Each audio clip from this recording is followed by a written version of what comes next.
রহিম।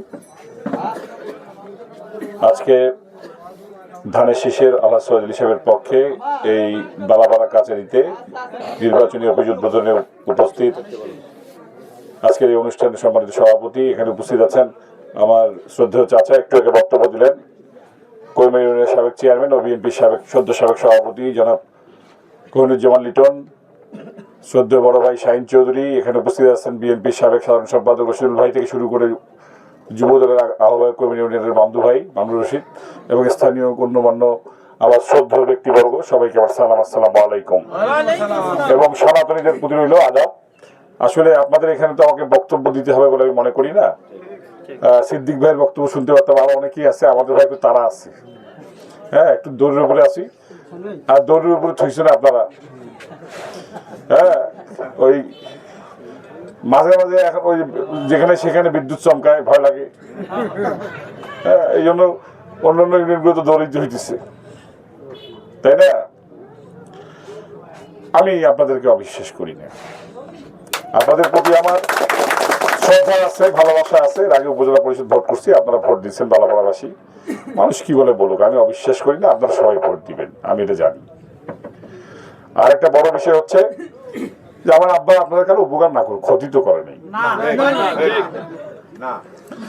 আর তার সাথে যিনি প্রতিদ্বন্দ্বিতা করতেছেন তাকে তো আপনারা দেখেনি নেই এর আগে। সবচেয়ে বড় কথা হইতেছে যে আমাদের এই এলাকার একটা দীর্ঘদিনের ঐতিহ্য যে আমরা কিন্তু সবসময় মানে এই উৎসবের সাথে ভোট দিতাম, বিশেষ করে চেয়ারম্যানি ভোটগুলা, বিগত আমলের ভোটগুলা। এই যে বালাপাড়ায় গত মানে একটা নির্বাচন একটা অনাকাঙ্ক্ষিত ঘটনা ঘটছে, যার কারণে প্রায় আমাকে ডিসি অফিসে অন্য জায়গায় জিজ্ঞেস করে সেন্টারটা নিয়ে। তা আমি তো এখানে কোনো এরকম কোনো সন্ত্রাসী বা আতঙ্কিত এরকম আতঙ্ক তৈরি করতে পারে এরকম কোনো লোক দেখি না। তা আমি কেন এখান থেকে নাম টাম দিব বা এই জায়গায় একটা মানে কি বলবো ঝুঁকিপূর্ণ সেন্টার ঘোষণা দিব। আমি আশা করি আগামী 12 ফেব্রুয়ারি পক্ষ প্রতিপক্ষ যারা আছেন না কেন সবাই সুশৃঙ্খল ভাবে আসবে, ভোট দিবে। আমার সনাতনী ভাইরা যারা আছে, এ তো মানে শত বছর থেকে তারা এখানে বসবাস করে আসতেছি, কেন একটা ভোটের দিনে তাদের সাথে আমরা সম্পর্কটা নষ্ট করব? ভোট সেন্টারে যাবে, তারা তাদের পছন্দ মতো ভোট দিবে। সৈয়দ সাহেবের পক্ষে আমরা ভোট চাচ্ছি, এলাকার মানুষ মাটির দাবি, সেই জন্য ভোট চাচ্ছি। আপনাদের পছন্দ হলে তাকে ভোট দিবেন, নাহলে দিবেন না। আমি কি বলছি যে আমার আব্বাকে ভোট দিতেই হবে?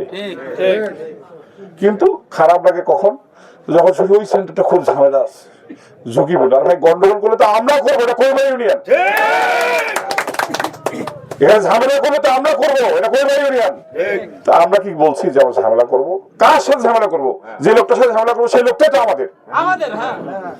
আমরা কেন ঝামেলা হবে? ঠিক আছে না? মানুষের আজকে যে চরমনের পিসেব ছোট ভাই রেজাউল করিমের বক্তব্য শুনলেন যে জোট থেকে কেন বেড়াইলেন, যে ওনারা যে কোরআন আর সুন্নাহর ভিত্তিতে দেশ চালাবে। আমি শেখ কি একবারও ওই বক্তব্য রাখছে শুনছেন নির্বাচনী জনসভায়? শুনছেন কি? তা আমাদের বাড়ির মহিলাগুলো তো এটাই বুঝাইছি,